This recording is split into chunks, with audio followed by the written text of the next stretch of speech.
하나님은 우리가 이 땅에 살면서 하나님이 주신 사명, 인생의 목적을 붙들고 살기를 원하십니다. 베드로는 오순절날 마가다락방에서 성령 충만을 받고 증인의 삶을 살았습니다. 사람을 낚는 업으로 하나님이 원하시는 목적의 삶을 살았습니다. 우리도 성령 충만받아 하나님이 원하시는 삶, 증인된 삶을 살아야 합니다. 그렇다면 이렇게 성령 충만하여 인생의 목적을 예수님을 전하는 증인으로서 살아감으로 어떤 결과가 이루어집니까? 먼저는 죽음의 노예로부터 해방되어 참 자유를 누리는 삶을 살게 됩니다. 사람들은 잘 먹고 잘 살려고 하지만 결국 죽음의 노예에서 해방될 수가 없습니다. 그 어떤 것도 죽음의 한계 앞에서 자유케 하는 것은 없습니다. 돈도 권력도 명예도 지식도 아름다움도 죽음 앞에서는 모두 무의미한 것이 되는 것입니다. 죽음 후에 무엇이 있을까?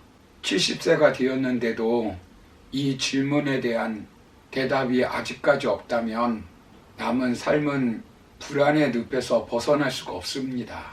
예수님은 죽음 후의 세계가 천국과 지옥이 있다고 분명히 말씀하셨습니다. 그러나 베드로는 죽음의 공포에서 벗어날 수가 없어서 예수님을 부인하고 저주까지 하며 도망갔습니다. 예수님께서는 요한복음 14장 6절에서 예수께서 이르시되 내가 곧 길이요 진리요 생명이니 나로 말미암지 않고는 아버지께로 올 자가 없느니라 라고 말씀하셨습니다.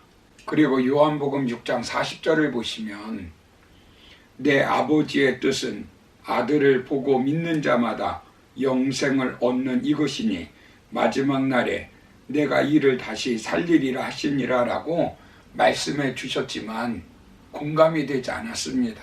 많은 사람들이 죽음 후의 삶을 깨닫지 못하게 됩니다. 베드로도 그랬습니다. 그러나 예수님의 죽음과 부활, 승천을 통해 베드로는 죽음의 의미를 깨닫게 되었습니다. 성령 충만을 받고 확신이 생겼고 죽음 앞에서도 담대하게 예수님의 증인으로 살았습니다. 우리는 성령 하나님과 함께 모험적인 삶을 사는 것입니다. 이론이 아니라 하나님을 경험하게 되면 삶의 목적이 달라지고 삶의 목적을 주신 예수님을 신뢰하게 되며 예수님의 증인으로 살아야겠다는 분명한 목적을 가지고 세상에서 살 수 있게 되는 것입니다. 사도행전 3장 15절을 보시면 생명의 주를 죽였도다. 그러나 하나님이 죽은 자 가운데서 그를 살리셨으니 우리가 이 일의 증인이라 라고 말씀합니다. 베드로를 옥에 가두고 대제사장의 공회 앞에 세우고 예수님을 증거하지 못하도록 위협합니다. 그때 베드로가 어떻게 합니까? 사도행전 5장 32절을 보시면 우리는 이 일의 증인이요 하나님이 자기에게 순종하는 사람들에게 주신 성령도 그러하니라 하더라 라고 말씀합니다. 그래서 그들이 크게 노하여 베드로를 죽이려고 했습니다.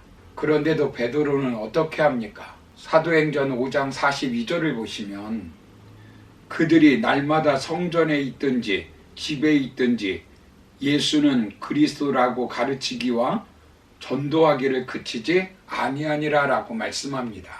예수님이 죽은 나사로를 살렸듯이 베드로도 성령의 능력으로 죽은 자를 살리는 기적을 체험하였습니다.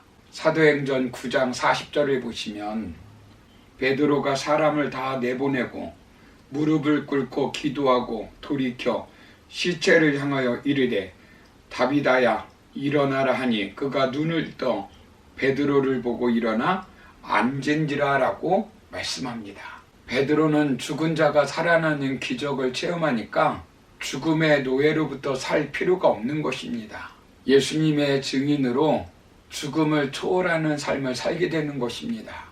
죽음으로 끝나는 공허의 노예가 되지 않고 마지막까지 활력 있고 생동감 있는 삶을 살게 되는 것입니다. 두 번째는 결핍의 노예로부터 해방되어 참 만족을 누리게 됩니다. 대부분 인간들은 결핍을 채우기 위해서 평생을 살아갑니다. 그러나 그 결핍을 채운다고 해서 참된 만족을 누리며 사는 것이 아닙니다. 짠 물을 먹으면 먹을수록 더 목마르듯이 결핍이란 채워도 만족함이 없는 것입니다. 인간의 모든 결핍은 참 만족을 주시는 예수님을 마음에 모실 때 채워지는 것입니다. 나면서부터 장애인이 된 사건을 통해 이것을 우리에게 알려주고 있습니다. 사도행전 3장 6절을 보시면 베드로가 이르되 은과 금은 내게 없거니와 내게 있는 이것을 내게 주노니 나사렛 예수 그리스도의 이름으로 일어나 걸으라 하고 라고 말씀합니다. 결핍은 두 가지의 얼굴을 가지고 있습니다. 하나는 절망이고 하나는 기회입니다. 결핍은 궁극적으로 인간이 해결해 줄 수 있는 것이 아닙니다. 결핍은 예수님을 만나는 기회입니다. 결핍의 순간은 예수님의 손에 붙들려 비상할 수 있는 기회입니다. 결핍은 도약을 위한 기회입니다. 결핍은 성장의 동력입니다. 때로는 가난이라는 결핍이 기회가 될 수 있습니다. 때로는 사고가, 질병이, 실패가 또 다른 삶으로 기회가 될 수 있습니다. 결핍은 부끄러워하거나 두려워할 필요가 없습니다. 결핍으로 인하여 낙심하거나 포기할 필요가 없습니다. 궁극적으로 예수님이 해결해 주십니다. 기독교인들이 믿는 신앙은 자신의 결핍을 만들어낸 신을 믿는 것도 아닙니다. 사람을 보고 믿거나 결핍을 채우려고 믿으면 그 믿음은 모래 위에 지은 성처럼 쉽게 무너지게 됩니다. 예수님 안에 있을 때 우리의 결핍은 문제가 되지 않습니다. 주님 한 분만으로 만족하는 삶을 살 수 있는 것입니다. 독생자까지 아낌없이 주신 하나님께서 사랑하는 자녀에게 그 무엇을 주지 않겠습니까? 공기는 인색하지 않습니다. 크든 작든 비어있기만 하면 그 빈자리에 가득 채워집니다. 마태복음 7장 11절을 보시면 너희가 악한 자라도 좋은 것으로 자식에게 줄 줄 알거든 하물며 하늘에 계신 너희 아버지께서 구하는 자에게 좋은 것으로 주시지 않겠느냐라고 말씀합니다. 사랑이 많으신 하나님께서 우리의 결핍의 문제를 해결해 주시겠다는 것입니다. 사랑하는 성도 여러분, 베드로는 그 사실을 깨달은 것입니다. 자신이 물고기를 잡으려고 했을 때 한 마리도 잡지 못했는데 예수님께서 넘치게 잡게 해주신 의미를 몰랐던 것입니다. 그러나 그는 성령 충만을 받고 변한 것입니다. 40년 동안 이스라엘 백성들이 광야에서 살았지만 하나님이 채워주셨다는 사실을 깨달은 것입니다.